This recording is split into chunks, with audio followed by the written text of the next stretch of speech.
മലപ്പുറം ജില്ലയിലെ കരുവാരക്കുണ്ടിൽ ഇത്ര സമ്പുഷ്ടമായിട്ടുള്ള ഒരു സദസ്സിന് മുമ്പിൽ വെച്ചിട്ട് ഇന്ത്യയിലെ ഏറ്റവും വലിയൊരു ഡിപ്പോ ഉദ്ഘാടനത്തിലൊരു പങ്കാളിയാവുക എന്നുള്ളത് വലിയൊരു സന്തോഷമാണ്. RCM എന്ന് പറയുന്ന ഈ പ്രസ്ഥാനത്തിലേക്ക് കടന്നു വന്നതിന് ശേഷമാണ് എന്നെ നാട്ടുകാർ കോഴിക്കോട് സുജിത്ത് എന്ന് വിളിക്കുന്നത്. റൈറ്റ്. ആക്ച്വലി ഞാൻ കോഴിക്കോടുകാരനല്ല, ഞാൻ മലപ്പുറംകാരനാണ്. മലപ്പുറം ജില്ലയിലെ കുഴുമണ്ണ എന്ന് പറയുന്ന ഒരു പഞ്ചായത്തിൽ ജനിച്ച് കിഴിശ്ശേരി എന്ന് പറയുന്ന സ്ഥലത്ത് LP UP ഹൈസ്കൂൾ ജീവിതം പൂർത്തിയാക്കി മഞ്ചേരി NSS കോളേജിൽ പ്രീ ഡിഗ്രി കഴിഞ്ഞതിന് ശേഷമാണ് ജീവിത പ്രാരാബ്ദങ്ങളെ കൊണ്ട് മറ്റ് തൊഴിലന്വേഷണത്തിന്റെ ഭാഗമായിട്ട് പുറത്തേക്ക് വരുന്നത്. മലപ്പുറം ജില്ലയിലെ അരീക്കോട് ഞങ്ങൾ താമസിക്കുന്ന വീട്ടില് ഞാൻ എല്ലാ മീറ്റിങ്ങിലും പറയാറുണ്ട്, ഞങ്ങൾ 3 സഹോദരങ്ങളാണ്, അച്ഛനും അമ്മയ്ക്കും. 2 പേര് സർക്കാർ ഗസറ്റഡ് റാങ്കിൽ വർക്ക് ചെയ്യുന്നു. തൊഴിൽ സർക്കാർ എനിക്ക് തരാത്തത് എനിക്ക് മാത്രമേ ഉള്ളൂ എൻ്റെ വീട്ടില്. പക്ഷാപാതപരമായ നിലപാടാണ് സർക്കാരിന്റെ ഭാഗത്തും ഉണ്ടായിരുന്നത്. കാരണം വീട്ടിൽ ഏറ്റവും കൂടുതൽ PSC എഴുതിയാണ് ഞാൻ.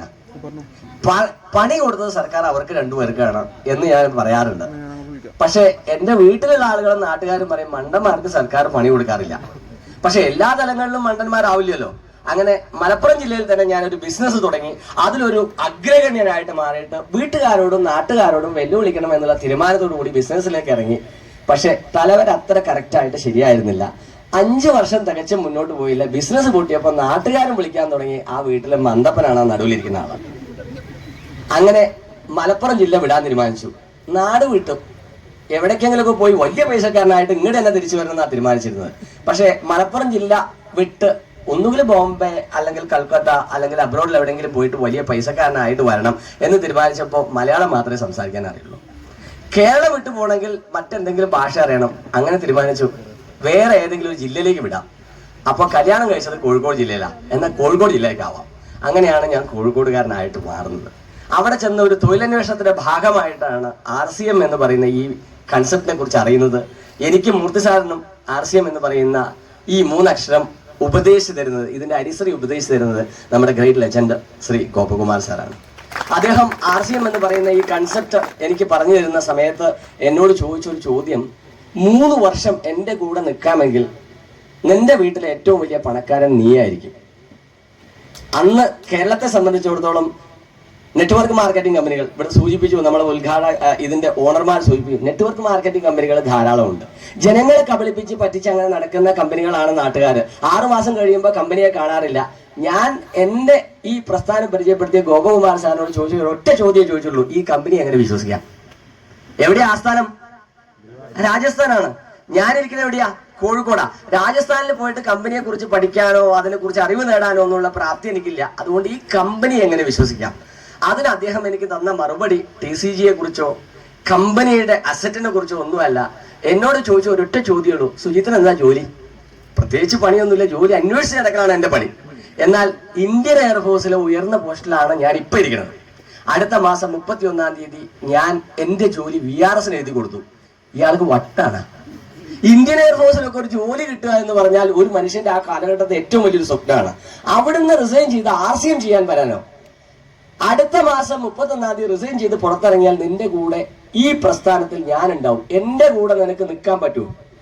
ആ ഒരു ചോദ്യം അന്ന് നീട്ടിയ ഒരു കൈ ഏറ്റെടുത്ത് ഇന്ന് RCMലൂടെ ശരിക്കും സാമ്പത്തിക സ്വാതന്ത്ര്യം എൻജോയ് ചെയ്യുന്ന ഒരു തലത്തിലേക്ക് എത്തി. പക്ഷെ അത്ര സുഖകരമായിട്ടൊന്നുമില്ല RCMന്റെ തുടക്കം. കേരളത്തിൽ RCM എന്ന് പറയുന്ന 3 അക്ഷരത്തിന്റെ ഫുൾ ഫോം അറിയാവുന്ന ആരും ഉണ്ടായിരുന്നില്ല. ഞാനും മൂർസാറൊക്കെ RCM ഏറ്റെടുക്കുമ്പോൾ അന്ന് മൂർസാർ ഓൾറെഡി എയർഫോഴ്സിൽ സ്റ്റിൽ റണ്ണിങ്ങിലാണ്. കോഴിക്കോട് ആസ്ഥാനമായിക്കൊണ്ട് RCM തുടങ്ങി. പ്രോഡക്റ്റ് ഇല്ല, ബാംഗ്ലൂരിൽ പോകുന്നു, മെമ്പർഷിപ്പ് എടുക്കാനുള്ള കിറ്റ് കോഴിക്കോട് കൊണ്ടുവരുന്നു, മെമ്പർമാരെ ജോയിൻ ചെയ്യിപ്പിക്കുന്നു. അവിടുന്ന് ബസ്സിന് കയറ്റി കൊണ്ടുവരുന്ന പ്രോഡക്റ്റുകൾ കാണിച്ചു കൊടുത്ത് വിനോദേട്ടനെ പോലുള്ള ആളുകളെ നമ്മുടെ രഞ്ജിത് സാറിന്റെ അപ്ലൈനായിട്ടുള്ള ഫാദറിലോ ആയിട്ടുള്ള JP സാർ, അദ്ദേഹമൊക്കെയാണ് നമ്മളെ തുടക്കക്കാരൻ. അങ്ങനെ നമ്മൾ തുടങ്ങി കൊണ്ടുവരിക, അവിടുന്ന് ബസ്സിന് കൊണ്ടുവരുന്നത്. അങ്ങനെ ആണ് നമ്മൾ കേരളം തുടങ്ങി വെക്കുന്നത്. എൻ്റെ ഒരു വലിയ സ്വപ്നമാണ്, വലിയൊരു സദസ്സാണ് അല്ല ഇവിടെ ഇരിക്കുന്നത്. ഞാൻ ആദ്യമായിട്ടൊരു PUC എടുക്കുക എന്നുള്ളൊരു തീരുമാനമെടുത്ത സമയത്ത് ആ പിക്കപ്പ് സെന്ററിലേക്ക് പ്രൊഡക്റ്റ് കൊണ്ടുവരാൻ കേരളത്തിൽ ഡിപ്പോ ഒന്നുമില്ല. രാജസ്ഥാനിലേക്ക് വണ്ടി കയറി ഇന്നത്തെ പോലെ ഫ്ലൈറ്റിനൊന്നല്ല യാത്ര ചെയ്യുക, റിസർവേഷൻ ഇല്ലാതെ ഒരു ട്രെയിനിന്റെ ജനറൽ കമ്പാർട്ട്മെന്റിൽ ഒരു ദിവസം രാജസ്ഥാനിലേക്ക് വണ്ടി കയറി. അവിടെ ചെന്ന് കമ്പനിയോട് പറഞ്ഞു എനിക്കൊരു പിക്കപ്പ് സെന്റർ വേണം കേരളത്തിൽ. അന്നാണ് TCGയുടെ ആ ഒരു എന്താ പറയുക നിർവികാരമായിട്ടുള്ള ചിരി ഞാൻ ആദ്യമായിട്ട് കാണുന്നത്. ഇന്ത്യയിലെ നിയമസംഹിതയെക്കുറിച്ച് ഒരു ബോധവുമില്ലാതെയാണോ കമ്പനിക്ക് വണ്ടി കയറിയതെന്നാണ് എന്നോട് ചോദിച്ചത്. എന്ന് പറഞ്ഞാൽ കേരളത്തിലേക്ക് രാജസ്ഥാനിലിരിക്കുന്ന RCM കമ്പനിക്ക് പ്രൊഡക്റ്റ് അയക്കണമെങ്കിൽ ഒന്നുകിൽ രാജസ്ഥാനിലുള്ള കമ്പനിക്ക് കേരളത്തിൽ ഒരു ആസ്ഥാനം വേണം. അവർക്ക് ഇവിടുത്തെ ഇന്നത്തെ മാതിരി GST സംവിധാനമൊന്നുമില്ല. അവർക്ക് ഇവിടെ സെയിൽ ടാക്സ് രജിസ്ട്രേഷൻ വേണം. അതല്ലെങ്കിൽ വരുന്ന വ്യക്തിക്ക് രാജസ്ഥാനിൽ നിന്ന് കേരളത്തിലേക്ക് പ്രൊഡക്റ്റ് കൊണ്ടുവരാൻ വേണ്ടിയുള്ള സംവിധാനങ്ങൾ വേണം. ഇത് രണ്ടും ഇല്ലാതെ പ്രൊഡക്റ്റ് അയക്കാൻ പറ്റില്ല. ഞാൻ ആലോചിച്ച് എന്ത് ചെയ്യണം. RCMൽ വരുന്നതിന് മുമ്പ് ഞാൻ പറഞ്ഞു ഒരു ബിസിനസ്സുകാരനായിരുന്നു. ബിസിനസ് പൊട്ടിയെങ്കിലും അതർ സ്റ്റേറ്റിൽ നിന്ന് പ്രൊഡക്റ്റ് കൊണ്ടുവരാൻ ആവശ്യമായിട്ടുള്ള എന്റെ പേരുള്ള CSTയോ KGSTയോ ഒന്നും ഞാൻ ക്യാൻസൽ ചെയ്തിട്ടുണ്ടായിരുന്നില്ല. എന്തെങ്കിലും ഒരു ബിസിനസ്സുകാരനാവണം, അതുവരെ അവിടെ നിൽക്കട്ടെ എന്നുള്ള രീതിയിൽ നിലനിർത്തിയത് കൊണ്ട് ഞാനത് കമ്പനിയുടെ മുമ്പിൽ പ്രൊഡ്യൂസ് ചെയ്തു. കമ്പനിക്ക് അത് ഇഷ്ടപ്പെട്ടു. അങ്ങനെയാണ് കേരളത്തിലെ ആദ്യത്തെ PUC തുടങ്ങുന്നത്. രാജസ്ഥാനിൽ നിന്ന് പ്രൊഡക്റ്റ് കൊണ്ടുകൊണ്ട് ഒരു കൈ അടിച്ചു കൊടുക്കുന്നത് ഒരു കുഴപ്പമില്ല. അപ്പോൾ കേരളത്തിൽ ഡിപ്പോ വരുന്നതിന് മുമ്പ് എന്റെ PUCയുടെ അതേ സെയിൽ ടാക്സ് രജിസ്ട്രേഷനിൽ 5 പിക്കപ്പ് സെന്ററുകൾക്ക് പ്രൊഡക്റ്റ് കൊണ്ടുപോകുന്നുണ്ട്. അപ്പൊ ശരിക്കും ആക്ച്വലി ഒരു ഡിപ്പോ ഓണർ ഞാനാണ്. ഇവിടെ ഇരിക്കുന്ന ആളുകളൊക്കെ പിന്നെ വന്നതാണ്. അതിനുശേഷമാണ് കേരളത്തിലെ ആദ്യത്തെ ഡിപ്പോ അലോട്ട്മെന്റ്. അത് കോഴിക്കോട് കൊണ്ടുവരണമെന്ന് നമുക്ക് വലിയ നിർബന്ധമായിരുന്നു. പക്ഷെ നമ്മളെക്കാൾ കമ്പനിയിൽ സ്വാധീനമുള്ള ഒരു തെക്കൻ ജില്ലക്കാരൻ കമ്പനിയിൽ അവന്റെ സ്വാധീനം ചെലുത്തി കോഴിക്കോട് വരേണ്ട ഡിപ്പോ ചെങ്ങന്നൂരിലേക്ക് കൊണ്ടുപോയി. എന്നാലും നമുക്ക് വിഷമമൊന്നും ഉണ്ടായിരുന്നില്ല. രാജസ്ഥാനിൽ പ്രൊഡക്റ്റ് കൊണ്ടുവരണ്ടല്ലോ, കോഴിക്കോട് ചെങ്ങന്നൂരിൽ നിന്ന് കൊണ്ടുവന്നാൽ പോരെ. 21 ഔട്ട്ലെറ്റുകൾ കണ്ണൂർ, മലപ്പുറം, അതുപോലെ തന്നെ കോഴിക്കോട് ജില്ലകളിൽ ഓപ്പൺ ചെയ്ത് കഴിഞ്ഞതിന് ശേഷം 6 മാസം കഴിഞ്ഞപ്പോഴേക്കും ഞങ്ങൾ കോഴിക്കോട് രണ്ടാമത്തെ ഡിപ്പോ കൊണ്ടുവന്നു. ഇവിടെ മലപ്പുറം ജില്ലയിലെ ആദ്യത്തെ PUC ഓണർമാരിൽ 2 പേര് ഇവിടെ ഇരിക്കുന്നുണ്ട്. ഫസ്റ്റ് ആള് നമ്മളെ റഷീദ് മഞ്ചേരിയാണ്. റഷീദ് മഞ്ചേരിക്കൊക്കെ പ്രൊഡക്റ്റ് ഞാൻ കോഴിക്കോട് നിന്ന് കൊണ്ടുവന്നിട്ട് ഞങ്ങൾ ആദ്യത്തെ മലപ്പുറം ജില്ലയിലെ മീറ്റിംഗ് അറേഞ്ച് ചെയ്യുന്നത് റഷീദ് മഞ്ചേരി കോർഡിനേറ്റ് ചെയ്യുന്ന ഈ നർത്തകി എന്നൊരു തിയേറ്റർ ഉണ്ട് മഞ്ചേരിയിൽ. ഇപ്പൊ അതില്ലാന്ന് തോന്നുന്നു. അതിനടുത്ത് ഹോട്ടൽ ഹെറിറ്റേജ്, ഇന്ത്യൻ ഹെറിറ്റേജ് ആണെന്ന് തോന്നുന്നു അതിന്റെ ഒരു പേര്. അതിന്റെ ഒരു ഹോളിലാണ് അദ്ദേഹം ആദ്യമായിട്ട് പ്രോഗ്രാം അറേഞ്ച് ചെയ്യുന്നത്. അന്നാണ് ഞാൻ എൻ്റെ ജീവിതത്തിൽ ആദ്യമായിട്ട് പ്രൊഡക്റ്റ് ട്രെയിനിങ് എടുക്കുന്നത്. RCMന്റെ പ്രൊഡക്റ്റ് ട്രെയിനിങ് കൊടുക്കുന്നത്. അതുവരെ ഞാൻ സ്വന്തമായിട്ട് പ്രൊഡക്റ്റ് ട്രെയിനിങ് കൊടുത്തിട്ടില്ല. അതിനുശേഷം വളർന്ന് വലുതായി 2 ഡിപ്പോ വന്നു. പിന്നെ അത് 3 ആയി, 4 ആയി, 5 ആയി. കേരളം വളർന്നു, അതിലൂടെ RCM വളർന്നു. ഇന്ന് മുർസാറിനെ പോലുള്ള കരുത്തരായിട്ടുള്ള ലീഡേഴ്സിന്റെ തണലിൽ ഇന്ത്യയിലെ നമ്പർ 1 സ്റ്റേറ്റ് ആയിട്ട് കേരളം മാറി. ഇന്ന് ഇവിടെ ഉദ്ഘാടനം നടക്കുന്നത് ഇന്ത്യയിലെ ഏറ്റവും വലിയ RCM ഡിപ്പോ ആണ്. 3 വർഷം മുമ്പ് വളരെ ചെറിയ രീതിയിൽ ഒരു പ്രൈവറ്റ് സെക്ടറിൽ ആരംഭിച്ച് അതേ പ്രൈവറ്റ് സെക്ടറിൽ നിന്നുകൊണ്ട് ഇന്ത്യയിലെ ഏറ്റവും വലിയ ഡിപ്പോ ആയിട്ട് ഇത് മാറിയെങ്കിൽ ഇതിന്റെ നടത്തിപ്പുകാർക്ക് ഒരു വലിയ ക്ലാപ്പ് നമ്മൾ കൊടുക്കണം. ഇതുപോലെ ഡിപ്പോ തുടങ്ങുകയും പൂട്ടുകയും ചെയ്ത എത്ര ആളുകളുണ്ട്. പിക്കപ്പ് സെന്റർ രാജസ്ഥാനിൽ നിന്ന് പ്രൊഡക്റ്റ് കൊണ്ടുവന്ന് കേരളത്തിൽ PUC ഇടുമ്പോൾ 6% അന്ന് PUC കമ്മീഷൻ. എവിടുന്ന് കൊണ്ടുവരണം? രാജസ്ഥാനിൽ നിന്ന് കൊണ്ടുവരണം. ഇന്ന് നമ്മളുടെ ഡിപ്പോയുടെ തൊട്ടടുത്തുള്ള പിക്കപ്പ് സെന്ററിന് വരെ 9.5% നമുക്ക് കമ്മീഷൻ കിട്ടിയിട്ടും PUC നഷ്ടമാണ് എന്ന് പറയുന്ന എത്രയോ ആളുകൾ നമ്മുടെ നാട്ടിലുണ്ട്. ആ സാഹചര്യത്തിൽ നിങ്ങൾ ആലോചിച്ച് നോക്കൂ. വെറും 2 ലക്ഷം രൂപ പ്രൊഡക്റ്റ് എടുത്തുകൊണ്ടാണ് ഞങ്ങളുടെ തുടക്കം. ശരിക്ക് അത് താഴോട്ട് വരണം. 5 ലക്ഷം രൂപയുടെ PUC തുടങ്ങിയാൽ 1 വർഷം കഴിഞ്ഞ് നിങ്ങൾ പോയി നോക്കിയാൽ മതി 50,000 രൂപയുടെ സാധനം അവിടെ ഉണ്ടാവുക. ഇന്നും ആ സ്ഥാനത്ത് അന്ന് തുടങ്ങിയ സ്ഥാപനം കേരളത്തിന് അഭിമാനകരമായിട്ട് 25 ലക്ഷം രൂപയുടെ സ്റ്റോക്കുമായിട്ട് കോഴിക്കോടിന്റെ ഹൃദയഭാഗത്ത് ഇന്നും സ്ഥിതി ചെയ്യുന്നുണ്ടെങ്കിൽ ഒരു കൃത്യമായുള്ള വിഷൻ അതിന്റെ പിന്നിലുണ്ട്. ആ ഒരു പിക്കപ്പ് സെന്റർ പ്ലാറ്റ്ഫോം ആക്കിക്കൊണ്ടാണ് ഞാൻ RCMന്റെ കോർ ടീമിലേക്ക് കയറി പോകുന്നത്. എന്റെ വലിയൊരു സ്വപ്നം ഉദ്ഘാടനം ചെയ്യാൻ കോഴിക്കോട് മേയർ തന്നെ വരണം. ഇന്ന് ഇവിടെ ഉദ്ഘാടനത്തിന് നമ്മളുടെ ഇതിന്റെ സ്ഥാപകർ വേറെ ആരും വിളിച്ചില്ല, RCM ലീഡർമാരെ വിളിച്ച്. എന്റെ ഒരു വലിയ ആഗ്രഹം, അന്ന് വലിയ RCM ലീഡർമാരില്ല. കോഴിക്കോട് മേയറെ കൊണ്ട് ഉദ്ഘാടനം ചെയ്യിപ്പിക്കണം. ഞാൻ മേയർ അടുത്ത് എന്നിട്ട് പറഞ്ഞു എന്റെ ഷോപ്പ് ഒന്ന് ഉദ്ഘാടനം ചെയ്യണം. എന്റെ ഒരു വലിയ ഡ്രീമാണ് ഇവിടെ തുടക്കം കുറിക്കുന്നത്. മേയർ കാര്യങ്ങളൊക്കെ ചോദിച്ചിട്ട് എന്നെ സൈഡിലേക്ക് മാറ്റി നിർത്തിയിട്ട് പറഞ്ഞു, നെറ്റ്വർക്ക് ആണല്ലേ, ഞങ്ങളെ പോലുള്ള ജനപ്രതിനിധികൾ വന്ന് ഉദ്ഘാടനം ചെയ്താൽ ഞങ്ങളുടെ ക്രെഡിബിലിറ്റിയെ ചൂഷണം ചെയ്യാനല്ലേ നിങ്ങൾ വിളിക്കുന്നത്? ഞാൻ വരൂല. മേയർ വരൂല എന്ന് പറഞ്ഞുകൊണ്ട് എനിക്ക് വലിയ വിഷമമായി. എന്നാലും എനിക്കൊരു വലിയ പ്രതീക്ഷയുണ്ട്. ഞാൻ വോട്ട് ചെയ്ത് ജയിപ്പിച്ച ഒരു കൗൺസിലർ എന്റെ വീടിന്റെ തൊട്ടടുത്തുണ്ട്. അയാളെ കൂടി ജയിപ്പിക്കാം, മേയർ പോട്ടെ. അങ്ങനെ കൗൺസിലറുടെ വീട്ടിൽ ചെന്നപ്പോൾ കൗൺസിലർ പറഞ്ഞു, ഇത് പരിപാടിയല്ലേ, ഇതുപോലത്തെ ഒരുപാട് തട്ടിപ്പുകൾ ഞാൻ കണ്ട ആളാണ്, ഇതിന് നിങ്ങൾ എന്നെ കരുവാക്കണ്ട. അടുത്ത വർഷം നിങ്ങൾ 2 പേര്, ഞാനും എന്റെ ഭാര്യയും വോട്ട് ചെയ്തിട്ടില്ലെങ്കിലും ഈ വാർഡിൽ ഏറ്റവും ഭൂരിപക്ഷത്തോടു കൂടി ഞാൻ ജയിക്കും, ഞാൻ വരില്ല. ഇനി ആരെയും വിളിക്കേണ്ട തീരുമാനിച്ചു. ഒരു നല്ല കത്തിരി വാങ്ങിച്ചു, ഒരു വെളുത്ത മുണ്ടെടുത്ത് വെളുത്ത ഷർട്ട് ഇട്ട് ഞാൻ തന്നെ പോയി എന്റെ ഷോപ്പിന്റെ നാടൻ ഞാൻ തന്നെ അങ്ങോട്ട് കെട്ടി. സൗത്ത് ഇന്ത്യയിൽ ഏറ്റവും ടേൺ ഓവർ ചെയ്യുന്ന ഔട്ട്ലെറ്റിന് TCGയുടെ കയ്യിൽ നിന്ന് തുടർച്ചയായിട്ട് അവാർഡ് വാങ്ങിച്ചു ആ ഷോറൂം. റൈറ്റ്. അപ്പൊ നമുക്ക് ഒരു കൃത്യമായിട്ടുള്ള ഒരു വിഷൻ ഉണ്ടെങ്കിൽ അതിനെ തടവെക്കാൻ ആർക്കും പറ്റില്ല. അത് സക്സസിലേക്ക് നമ്മൾ എത്തിയേ പറ്റുള്ളൂ. ആര് വിചാരിക്കണം? നമ്മൾ വിചാരിക്കണം. അതിന്റെ അപ്പുറം വേറെ ആര് വിചാരിച്ചിട്ടും കാര്യമില്ല. ഇന്ന് കേരളത്തിനെ സംബന്ധിച്ചിടത്തോളം നമുക്കറിയാം RCMന്റെ 30 പ്രൊഡക്റ്റിലാണ് ഞങ്ങൾ തുടങ്ങുന്നത്. ഇന്ന് ഉൽപ്പന്നങ്ങളുടെ ഗണം കഴിഞ്ഞ ദിവസം പറഞ്ഞു 4000 ചില്ലാനും പ്രൊഡക്റ്റ് ഉണ്ടെന്നാ പറയുന്നത്. എത്രയാവട്ടെ, 4000 എന്ന് പറയുമ്പോൾ ചില ആളുകൾ ചോദിക്കും 4000 ഒക്കെ ഉണ്ടോ? 4000 എന്ന് ഉദ്ദേശിച്ച് നമ്മളൊരു ബനിയൻ എടുത്താൽ അതിനൊരു 5 സൈസ് ഉണ്ടാവും. 75, 80, 85, 90, 95, 100 അങ്ങനെ എടുത്തിട്ടാണ് 4000. അതല്ലാണ്ട് 4000 വെറൈറ്റി ഓഫ് പ്രൊഡക്റ്റുകളില്ല. ഏകദേശം ഒരു 1000-നടുത്ത് പ്രൊഡക്റ്റുകളുണ്ട്. അതിന്റെ ഇങ്ങനത്തെ ഈ ഒരു വെറൈറ്റി കൂടി കൂട്ടിയാൽ ഏകദേശം 4000 റേഞ്ച് ഓഫ് പ്രൊഡക്റ്റുകൾ നമുക്കുണ്ട്. എന്നിട്ടും RCMൽ നമ്മൾ ഓരോരുത്തരും ജോയിൻ ചെയ്യിച്ച നിങ്ങളോട് തന്നെ ചോദിക്കുക, നമ്മൾ അച്ചീവ്മെന്റിന് ഇത്രയും താമസത്തിന്റെ ആവശ്യമുണ്ട്? രാജസ്ഥാനിൽ നിന്ന് പ്രൊഡക്റ്റ് കൊണ്ടുവന്നിട്ട് കേരളത്തിൽ RCM ചെയ്യുന്ന സമയത്ത് RCMന്റെ റോയൽറ്റി അച്ചീവർ ആവണമെങ്കിൽ ഒരു സൈഡിൽ 3.5 ലക്ഷവും മറു സൈഡിൽ 1.15 വരണം. എന്നാലേ ഒരു ഗോൾഡ് പിന്നെ 2005 കിട്ടുള്ളൂ. ഇന്നോ അതേ മൂല്യത്തിൽ നമുക്ക് എത്താം. അന്ന് 2% റോയൽറ്റി കിട്ടുമ്പോൾ ഇന്ന് എത്ര കിട്ടും? ഗോൾഡിന് 3% റോയൽറ്റി കിട്ടില്ലേ? അന്ന് 30 പ്രൊഡക്റ്റ് കൊണ്ട് അവിടെ എത്തണം. ഇന്നോ 4000-നടുത്ത് വരുന്ന പ്രൊഡക്റ്റ് കൊണ്ട് എത്താം. അന്ന് കേരളത്തിൽ ഈ സാധനം കിട്ടുന്ന ഷോപ്പുകൾ എണ്ണം പറഞ്ഞ വിരലെണ്ണാൻ മാത്രം പോലും ഇല്ല. ഇന്നോ 1500 ഔട്ട്ലെറ്റുകൾ തിരുവനന്തപുരം മുതൽ കാസർഗോഡ് വരെയുണ്ട്. അതില് ഇന്ത്യയിൽ ഏറ്റവും ടേൺ ഓവർ ചെയ്യുന്ന ഡിപ്പോ ഉണ്ട്, വണ്ടർ വേൾഡ് ഉണ്ട്. ഇന്ത്യയിൽ ഏറ്റവും ടേൺ ഓവർ ചെയ്യുന്ന ഡിപ്പോ നമ്മുടെ കേരളത്തിലുണ്ട്. സെഗ്മെന്റുകൾ പരിശോധിച്ചാൽ എല്ലാം നമ്പർ 1. കഴിഞ്ഞ ദിവസം ആലുവയിൽ കഴിഞ്ഞ 21-ാം തീയതി ഒരു വണ്ടർ വേൾഡ് ഇനാഗുറേഷൻ നടന്നു. പൈസാണ് അതിന്റെ ഓണർ ഇവിടെയുണ്ട്. സാർ ഉണ്ടോ? സച്ചിത് പൈ നോക്കൂ. ഉദ്ഘാടന ദിവസം നടന്നത് 10,30,000 രൂപയുടെ സെയിൽ ഒരു ദിവസം നടന്നത്. 10 കിലോമീറ്റർ അപ്പുറത്ത് ഇന്ത്യയിലെ നമ്പർ 1 മറ്റൊരു വണ്ടർ വേൾഡ് ഉണ്ട്. സറൗണ്ടിങ്സിലൊക്കെ വളരെ സജീവമായിട്ട് നടക്കുന്ന പിക്കപ്പ് സെന്ററുകളുണ്ട്. ഡയമണ്ട് ക്ലബ്ബ് ചെയ്യുന്ന ആളുകളാണ് സറൗണ്ടിങ്സിലുള്ള ഒരുപാട് ആളുകൾ. ഒരാളും ബിസിനസ് ആലുവ ഉദ്ഘാടനത്തിന് വേണ്ടി മാറ്റി വെച്ചിട്ടില്ല. റൈറ്റ്? എന്നിട്ടും ഉദ്ഘാടന ദിവസം 10 ലക്ഷത്തിന് മേലെ ടേൺ ഓവർ നടന്നെങ്കിൽ RCM കേരളത്തിൽ വളരുന്നുണ്ട്. ഒരു സംശയം ആ കാര്യത്തിൽ വേണ്ട, അല്ലെ? ഇതുപോലുള്ള ധാരാളം വണ്ടർ വേൾഡുകൾ ഇനി വരാനിരിക്കുന്നു. ആ സമയത്താണ് നമ്മളുടെ ഈ ഒരു ഡിപ്പോയുടെ ഉദ്ഘാടനം. ഞാൻ പറഞ്ഞു വരുന്നത്, ഓപ്പർച്യൂണിറ്റി നമ്മുടെ കയ്യിലാണ്. ഇത് നമ്മൾ ജനങ്ങളിലേക്ക് കൊടുക്കണം. അന്ന് ഒരു ചായപ്പൊടി എലൈറ്റിന്റെ പർച്ചേസ് ചെയ്താൽ 28 PV കിട്ടും. ഇന്നൊരു ചായപ്പൊടി വാങ്ങിച്ചാൽ 106 PV കിട്ടും. 4000 പ്രൊഡക്റ്റ് ഉണ്ട്. എന്നിട്ടും നമുക്ക് എന്താ നമ്മുടെ അച്ചീവ്മെന്റിന് ഡിലേ ആവുന്നത്? മടിയാ, വേറൊന്നുമില്ല. മുർസാർ പറയും 2 D, മടി, പേടി. ഈ 2 D ആണ് നമ്മുടെ പ്രശ്നം. മാറ്റിവെച്ച് നിങ്ങൾ സജീവമായിട്ട് ചെയ്യൂ.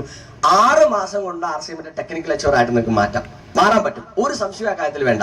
ഇന്നത്തെ സാഹചര്യം നിങ്ങൾക്ക് അതിന് 100% അനുയോജ്യമാണ് എന്നാണ് എനിക്ക് ഈ സമയത്തിൽ രേഖപ്പെടുത്താനുള്ളത്. ജീവിതം രക്ഷപ്പെടാൻ RCMനോളം പറ്റിയ ഒരു അവസരമില്ല. ദൈവം അനുഗ്രഹിച്ച് നിങ്ങൾക്ക് തന്നിരിക്കുന്ന ഒരു പ്രസ്ഥാനമാണത്. ഹലോ, ആ അനുഗ്രഹം നിങ്ങൾ ഏറ്റുവാങ്ങിച്ചാൽ നിങ്ങളുടെ ജീവിതത്തിൽ ഒരു പൈസ ഇൻവെസ്റ്റ് ചെയ്യാതെ നിങ്ങൾക്ക് മാത്രമല്ല നിങ്ങളുടെ എത്രയോ തലമുറകൾക്ക്. എന്റെ ഏട്ടൻ, ഞാൻ പറഞ്ഞു, ഗസറ്റ് ഓഫീസറാ, അനിയൻ ഗസറ്റ് ഓഫീസറാ. ഇന്ന് എന്റെ വീട്ടിൽ ഞാൻ ഒരു വർഷം കേരള സർക്കാരിന് കൊടുക്കുന്ന ടാക്സ് അവരൊരു വർഷം ഇൻകമായിട്ട് കേരളത്തിലെ സർക്കാരിന്റെ കയ്യിൽ നിന്ന് വാങ്ങിക്കുന്നുള്ളൂ. എന്റെ കണക്ക് നോക്കാൻ ഒരു ഓഡിറ്റർ ഉണ്ട്. അയാൾക്ക് ഞാൻ കഴിഞ്ഞ വർഷത്തെ കണക്ക് നോക്കാൻ വേണ്ടി മാത്രം ആനുവൽ ഓഡിറ്റിങ്ങിന് കൊടുത്ത 1 ലക്ഷം രൂപ ഫീസാണ്. റൈറ്റ്? ആ തലത്തിലേക്ക് മാറ്റിയെങ്കിൽ അത് RCM മാറ്റിയതാ. ഈ മലപ്പുറം ജില്ലക്കാരനായ സാധാരണക്കാരൻ ഇത്രയും വളരാൻ പറ്റുമെങ്കിൽ ഇന്നത്തെ സാഹചര്യത്തിൽ നമുക്ക് എത്രമാത്രം വളരാൻ പറ്റും? നിങ്ങളൊന്ന് ചിന്തിച്ചു നോക്കി. ദൈവം തന്നിരിക്കുന്ന ഒരു അനുഗ്രഹമാണ്, അത് തട്ടിക്കളയരുത്. ഇതൊക്കെ പറഞ്ഞാലും ദൈവം തന്നിരിക്കുന്ന അനുഗ്രഹം അതൊന്നും എനിക്ക് ജീവിതത്തിൽ വേണ്ട എന്ന് പറഞ്ഞ് തീരുമാനിച്ച് നടക്കുന്ന ആളുകളുണ്ടാവും. നമുക്ക് തിരുത്താൻ പറ്റുമോ? ഒരു ദിവസം ദൈവവും ഭാര്യയും കൂടി മേലെ ഇരിക്കുക. ആരാ? ഹലോ, ദൈവവും ഭാര്യയും കൂടി മേലെ ഇരിക്കുക. മേലെ ഇരുന്നിട്ട് ഇങ്ങനെ നോക്കുമ്പോ ഭാര്യ പറഞ്ഞു, ആ മനുഷ്യൻ സദാസമയം നിങ്ങളെ പ്രാർത്ഥിച്ചിങ്ങനെ ജീവിക്കുന്ന ഒരാളല്ലേ, ജീവിതത്തിൽ ഒരു ഗതിയും പിടിക്കുന്നില്ല, എല്ലാ ദിവസവും യാചിച്ചാണ്, ഭിക്ഷ യാചിച്ചാണ് ജീവിതം മുന്നോട്ട് കൊണ്ടുപോകുന്നത്. നിങ്ങൾ എന്തെങ്കിലും അദ്ദേഹത്തിന് ഒന്ന് അനുഗ്രഹിക്കുക, അദ്ദേഹത്തിന്റെ ജീവിതം രക്ഷപ്പെടട്ടെ. ദൈവം ചിരിച്ചു ഭാര്യയുടെ മുഖത്ത് നോക്കിയിട്ട്. ചിരിച്ചിട്ട് പറഞ്ഞു, ഞാൻ അനുഗ്രഹിച്ചിട്ട് കാര്യമില്ല, ആ മനുഷ്യൻ ജീവിതത്തിൽ ഒരു കാരണവശാൽ രക്ഷപ്പെടില്ല. ഇത്ര വിശാലമായ ഭൂമിയിൽ ഇത്രമാത്രം അവസരങ്ങൾ ഉണ്ടായിട്ട് ഈ സദാസമയം എന്നെ പ്രാർത്ഥിച്ചിരിക്കുന്നതിന് പകരം എന്തെങ്കിലും ജോലി ചെയ്ത് ജീവിതത്തിൽ രക്ഷപ്പെട്ടുകൂടെ? ഈ ഭൂമിയിൽ എത്ര ആളുകൾ ഇങ്ങനെ ജീവിതത്തിൽ രക്ഷപ്പെട്ടു പോകുന്നുണ്ട്, അങ്ങനെ ചെയ്തുകൂടെ എന്ന് ഭാര്യയോട് ദൈവം ചോദിച്ചു. നിങ്ങൾ അതൊന്നും പറയണ്ട, അതൊക്കെ എനിക്ക് മനസ്സിലാവും. നിങ്ങൾക്ക് അങ്ങേർക്ക് എന്തെങ്കിലും കൊടുക്കാൻ പറ്റുമോ? ഇനി ശിഷ്ടകാലം അയാൾ സുഖമായിട്ട് ജീവിക്കട്ടെ. നീ പറയുകയാണെങ്കിൽ ഞാനത് ചെയ്തോളാം, നീ പറയുകയാണെങ്കിൽ അത് ചെയ്തോളാം. അങ്ങനെ ദൈവം എന്ത് തീരുമാനിച്ചു? കൊണ്ടുപോയി വിറ്റാൽ അദ്ദേഹത്തിനും അദ്ദേഹത്തിന്റെ ഒരു 10 തലമുറയ്ക്കും ജീവിക്കാൻ പറ്റാവുന്ന അത്രയും വിലപിടിപ്പുള്ള ഒരു രത്നക്കല്ല് അദ്ദേഹത്തിന്റെ ഭിക്ഷാപാത്രത്തിലേക്ക് ഇട്ടുകൊടുക്കാൻ തീരുമാനിച്ചു. ഫ്ലാഷ് ബാക്ക് കോമഡിയാണ്. നമ്മുടെ ഭൂമിയിൽ സദാ ദിവസവും ഇങ്ങനെ ദൈവത്തെ പ്രാർത്ഥിച്ച് യാചിച്ച് മാത്രം നടക്കുന്ന യാചകൻ ആ സമയത്ത് ചിന്തിക്കുകയാണ്, നാളെ മറ്റന്നാൾ ഞാനിങ്ങനെ യാചിച്ച് നടക്കുമ്പോൾ എന്റെ കണ്ണങ്ങോട്ട് പൊട്ടിപ്പോയി, ഞാൻ എന്ത് ചെയ്യും? പിന്നെ എനിക്ക് ജീവിക്കേണ്ട, കണ്ണു പൊട്ടിപ്പോയാൽ മരിച്ചു പോലല്ലോ. അപ്പോ കണ്ണു പൊട്ടിപ്പോയാൽ എങ്ങനെ ജീവിക്കും എന്നുള്ളത് ഇന്ന് പ്രാക്ടീസ് ചെയ്യാം. മൂപ്പര് കണ്ണടച്ചിട്ട് ഇങ്ങനെ യാചിക്കാൻ തുടങ്ങി. ഇങ്ങനെ കണ്ണടച്ച് ആളുകളുടെ മുന്നിൽ കൂടെ ഇങ്ങനെ യാചിച്ച് നടക്കാൻ, നാളെ കണ്ണില്ലെങ്കിൽ ജീവിക്കണമല്ലോ. ആ സമയത്താണ് ഇവിടെ മേലെ ചർച്ച നടക്കുന്നത്. എന്ത്? ഇയാളെ രക്ഷപ്പെടുത്താൻ ദൈവം നേരെ ആ അമൂല്യമായ രത്നക്കല്ല് ഇയാളെ ഭിക്ഷാപാത്രത്തിലേക്ക് ഇട്ടുകൊടുക്കുന്നു. ഈ പിച്ചക്കാരൻ കണ്ണു തുറക്കുന്നില്ല. ആ സാധനം പുറംകാലം കൊണ്ട് ഒരു ഒറ്റ അടിയാണ്.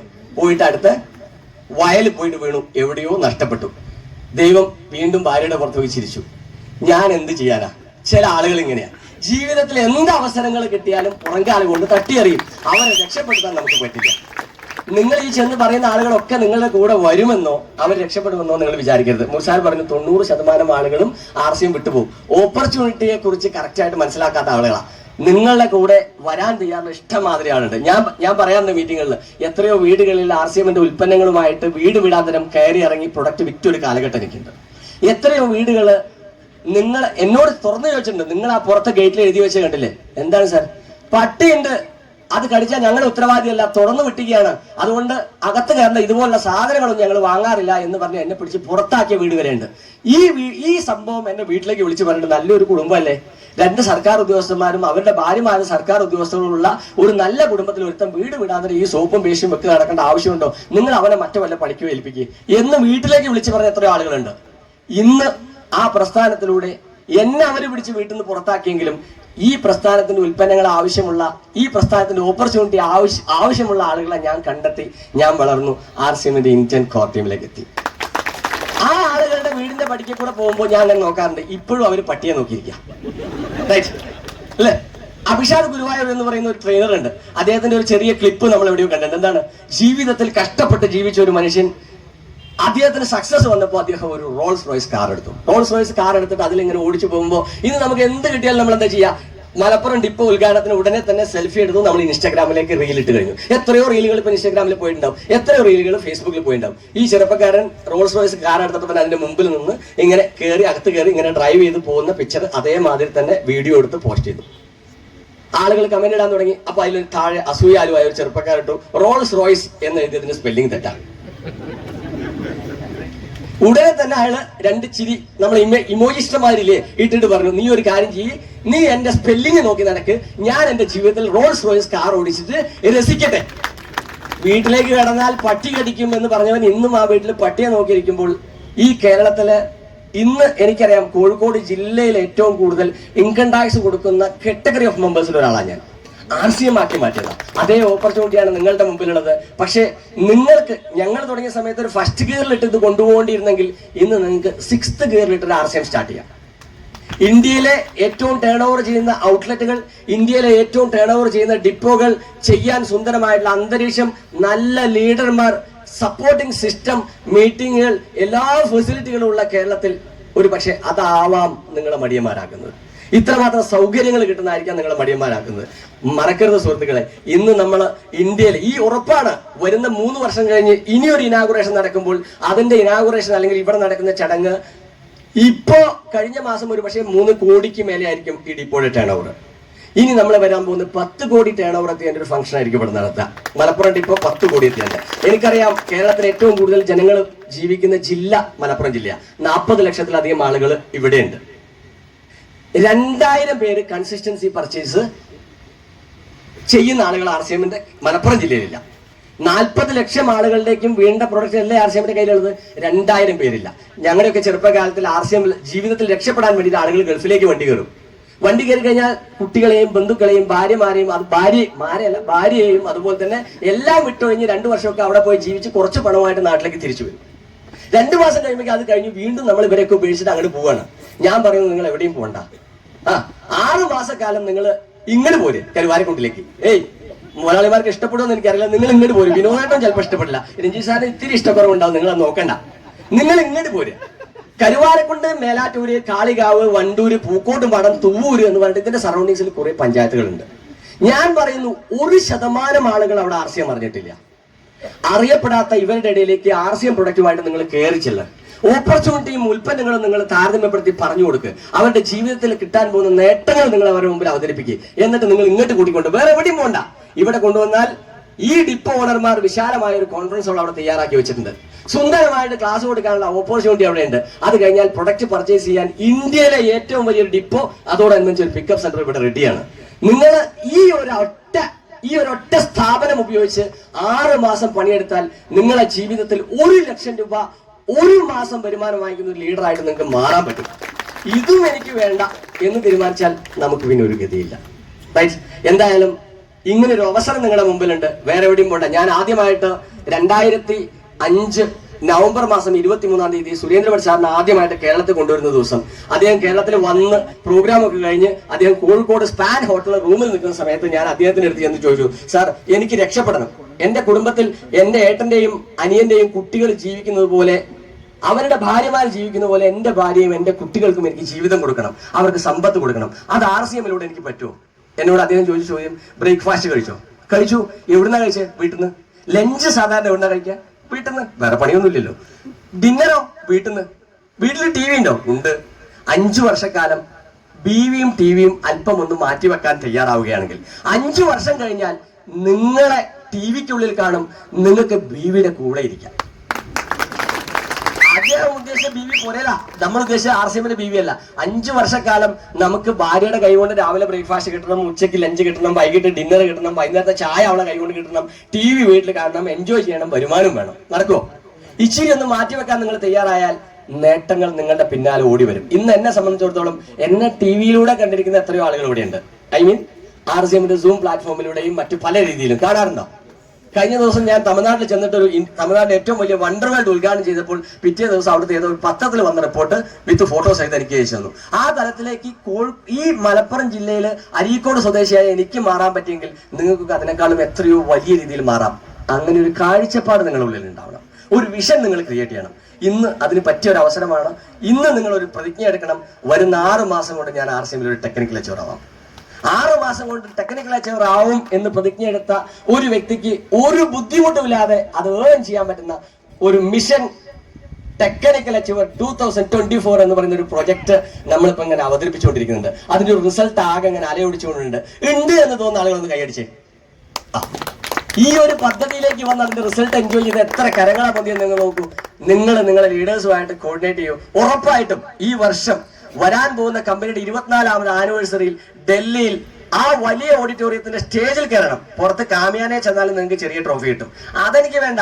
അവിടുത്തെ വലിയ ഓഡിറ്റോറിയത്തിലെ സ്റ്റേജിൽ നിന്ന് എനിക്കൊരു ട്രോഫി വാങ്ങണം. ഒന്നുകിൽ TCG-യുടെ കയ്യിൽ നിന്ന്, അതല്ലെങ്കിൽ കോർ ലീഡേഴ്സിന്റെ കയ്യിൽ നിന്ന്. അത് വാങ്ങുക എന്നുള്ളതാണ് ലക്ഷ്യം എന്ന് തീരുമാനിച്ച് ഇന്ന് നിങ്ങൾ പുറപ്പെട്ടാൽ ഉറപ്പായിട്ടും അച്ചീവ്മെന്റ് ഉണ്ടാവും. ഇത് ഏതാ മാസം? ഈ വർഷത്തെ ഏറ്റവും ചെറിയ മാസമാണ് അല്ലേ? പക്ഷെ ഒരു ബോണസ് ഉണ്ട്. ഈ മാസത്തില് ഒരു ദിവസം കൂടുതലുണ്ട് അല്ലേ? ചൈനക്കാരുടെ കണക്കനുസരിച്ച് ഈ മാസം ഇങ്ങനെ ഒരു ഫെബ്രുവരി 825 വർഷത്തിൽ ഒരിക്കലേ വരുള്ളൂ. അതുകൊണ്ട് തന്നെ മനസ്സിൽ ആഗ്രഹിച്ച് നിങ്ങൾ എന്ത് പ്രവൃത്തിയിലേക്ക് ഇറങ്ങുന്നുവോ ഈ വർഷം പൂർത്തിയാവുന്നതിന് മുമ്പ് ആ സക്സസ് വരുന്ന. എന്താ ഈ മാസത്തിന്റെ പ്രത്യേകത? ഈ മാസം 4 ഞായറാഴ്ച ഉണ്ട്. അതെല്ലാ മാസം ഉണ്ടാവാറില്ലേ? 4 തിങ്കളാഴ്ചയുണ്ട്, 4 ചൊവ്വാഴ്ചയുണ്ട്, 4 ബുധനാഴ്ചയുണ്ട്, 4 വ്യാഴാഴ്ചയുണ്ട്, 4 വെള്ളിയാഴ്ചയുണ്ട്, 4 ശനിയാഴ്ചയുണ്ട്. ഇങ്ങനെ ഒരു കലണ്ടറിൽ വരുന്ന 825 വർഷം കൂടുമ്പോഴേ അങ്ങനെ ഒരു ഫെബ്രുവരി ജനിക്കാറുള്ളൂ. അങ്ങനെ ഒരു ഫെബ്രുവരിയിൽ നിങ്ങൾ മനസ്സിൽ എന്താഗ്രഹിച്ച് പ്രവർത്തിക്കുന്നു അത് ആ വർഷം പൂർത്തിയാവുന്നതിന് മുന്നേ നടക്കുമെന്ന് ചൈനയിലെ വളരെ വിദഗ്ധനായിട്ടുള്ള ഒരു ദിവ്യൻ പ്രഖ്യാപിച്ചിട്ടുണ്ട് എന്ന് പറഞ്ഞിട്ട് ചൈനയിലൊക്കെ ഭയങ്കര പ്രവർത്തനം നടന്നുകൊണ്ടിരിക്കുക. അതിന്റെ പോസിറ്റീവ് വശോ അതിന്റെ നെഗറ്റീവ് വശോ എന്താവട്ടെ, നമ്മളും അങ്ങനെ ഒരു തീരുമാനം എടുത്തു. ഈ മാസം ഞാൻ തീരുമാനിച്ചു ഈ വർഷം എനിക്ക് ടെക്നിക്കൽ അച്ചീവർ ആവണം, അതല്ലെങ്കിൽ എമറാൾഡ് ആവണം. നിങ്ങളൊന്ന് പ്രവർത്തിച്ചു നോക്കിയേ, ഉറപ്പായിട്ടും അത് നടന്നിരിക്കും. ചൈനീസിലെ ദിവ്യമൊന്നും വേണ്ട, ഞാൻ അനുഗ്രഹിച്ചിരിക്കുന്നു. ഉറപ്പായിട്ടും RCM കരിയറിലൂടെ നിങ്ങൾക്ക് അത് നേടിയെടുക്കാൻ പറ്റും. അപ്പോ കൂടുതൽ നീട്ടുന്നില്ല. ഈ ഒരു സംവിധാനം ഇവിടെ ഒരുക്കി തന്ന ഇതിന്റെ മാനേജ്മെന്റ് ആയിട്ടുള്ള നസീർ സാറും സലീം സാറും അതുപോലെ തന്നെ മുനീർ സാറും, ഞാനൊരു PUC ഓണർ കൂടി ആയതുകൊണ്ട് എപ്പോഴും എനിക്ക് ഡയറക്റ്റ് ആയിട്ട് അറ്റാച്ച്മെന്റ് ഉള്ളതാണ്. ഞാനിവിടെ വരാറുണ്ട്. നിങ്ങളൊരു ഓപ്പർച്യൂണിറ്റിയെ കുറിച്ച് പറയുമ്പോൾ ഞാൻ റഷീദ് സാറിന്റെ മലപ്പുറം ജില്ലയിലെ ആദ്യത്തെ കാര്യം പറഞ്ഞു. അതുപോലെ തന്നെ നമുക്ക് എടുത്ത് പറയേണ്ട ഒരു കഥാപാത്രമാണ്. ഒരുപാട് ആളുകൾ ഈ വേദിയിലുണ്ട്. നമ്മളെ സ്റ്റാഫ് 2500 രൂപയ്ക്ക് ഞാൻ ഇവിടെ കൊണ്ടുവരുത്തിയ ഒരു സ്ത്രീ രത്നതാക്കണോണ്ടിരിക്കണം. 2.5 വർഷക്കാലം എന്തായിരുന്നു പണിയെന്ന് കൂടി പറയാൻ എത്ര ആളുകളെടുത്ത്. തലേ ദിവസം വീട്ടിൽ നിന്ന് കാണാൻ പറ്റാത്ത സീരിയലുകൾ എന്റെ കമ്പ്യൂട്ടറിന്റെ താഴെ അൺലിമിറ്റഡ് നെറ്റിൽ നിന്ന് ഡൗൺലോഡ് ചെയ്ത് വെച്ച് കാണലായിരുന്നു പണി. 6 പോയാൽ സീരിയൽ കാണാം. 2.5 വർഷം കൊണ്ട് 2500 രൂപ മാസം ശമ്പളം കൊടുക്കുന്നത് 3000 3500 ആയിട്ട് മാറി. പക്ഷെ ശമ്പളം കൊടുക്കേണ്ട ആവശ്യം വരാറില്ല. കാരണം എന്താ, എല്ലാ ദിവസം പോകുമ്പോൾ അവിടുന്ന് കടമെടുക്കുന്ന പൈസ ഡേ ബുക്കിന്റെ റൈറ്റ് സൈഡിൽ കുത്തിലെഴുതി വെച്ച് ടോട്ടൽ കൂട്ടിയാൽ ഇങ്ങോട്ട് തരാനാവും ഉണ്ടാവുക. 2.5 വർഷം കഴിയുമ്പോൾ ഞാൻ പറഞ്ഞു ഇനി ഇങ്ങോട്ട് വരണ്ട, ഇതുപോലെ ഇത്രയും വലിയൊരു സുന്ദരമായ നിധി പേടകത്തിന്റെ മുകളിൽ ഇരുന്നിട്ട് ഭിക്ഷ ജീവിതം കളയാൻ നിൽക്കല്ലേ. ഇത് ആളുകളോട് പറയും. ഇതിന്റെ മുന്നിലൂടെ പോകുന്ന ആർക്കും ആർസ്യം അറിയില്ല. പുഞ്ചിരിക്കുമ്പോൾ അവർ മാടി വിളിക്കും, തെറ്റിദ്ധരിക്കൊന്നുമില്ല. അവരെങ്ങനെ വരുമ്പോൾ ഈ മഹത് പ്രസ്ഥാനത്തിനെ കുറിച്ച് പറഞ്ഞു കൊടുക്കും. മഹത് പ്രസ്ഥാനത്തിനെ കുറിച്ച് പറഞ്ഞു കൊടുക്കും. ഇത് നിങ്ങൾ ചെയ്തിട്ടില്ലെങ്കിൽ ഇനി നിങ്ങൾക്ക് ഈ സ്ഥാപനത്തിൽ ജോലിയില്ല. അന്ന് തൊട്ട് അവർ ആർസ്യം സ്റ്റാർട്ട് ചെയ്തു. ഇന്നലെ ഷിജു സാറിന്റെ ഒരു ട്രെയിനിങ് പ്രോഗ്രാമിൽ ഞാൻ എന്റെ സ്കൂട്ടറിൽ ടെറന്ന് വന്നപ്പോ മാഡം ഒരു നെക്സോൺ കാർഡ് ഓടിച്ചിട്ട് ഇങ്ങനെ വരുന്നുണ്ട് എന്റെ ഷോപ്പിലെ സ്റ്റാഫ്. അതാണ് ട്രാൻസ്ഫോർമേഷൻ, ആർസ്യം കൊടുക്കുന്ന ട്രാൻസ്ഫോർമേഷൻ. ഇത് എല്ലാവർക്കും ഉള്ളതാണ്. ഈ ഓപ്പർച്യൂണിറ്റി നിങ്ങൾ വളരെ ഭംഗിയായിട്ട് ഉപയോഗിക്കണം. ഇതുപോലെ ഒരുപാട് ആളുകൾ ഇവിടെയുണ്ട്. ഞാനൊരു എക്സാമ്പിൾ പറഞ്ഞത് മാത്രം. അത്ര വലിയ അവസരമാണ് ആർസ്യം തരുന്നത്. ഇന്ന് നിങ്ങളൊരു തീരുമാനമെടുത്തു. ഫെബ്രുവരിയാണ്, ഉറപ്പാണ് നിങ്ങൾ ഈ വർഷത്തെ നിങ്ങൾ മനസ്സിൽ ആഗ്രഹിക്കുന്ന അച്ചീവറും അത്രയും വരുമാനം ആർസ്യം നിങ്ങൾക്ക് കിട്ടും. അപ്പോൾ ഈ ഒരു ഇനാഗുറേഷനും ഈ ഒരു സ്ഥാപനത്തിനും ഒരുപാട് ഉയർച്ചകൾ ഉണ്ടാവട്ടെ എന്ന് ആത്മാർത്ഥമായിട്ട് ആശംസിക്കുന്നു. ജയ് ആർസ്യം.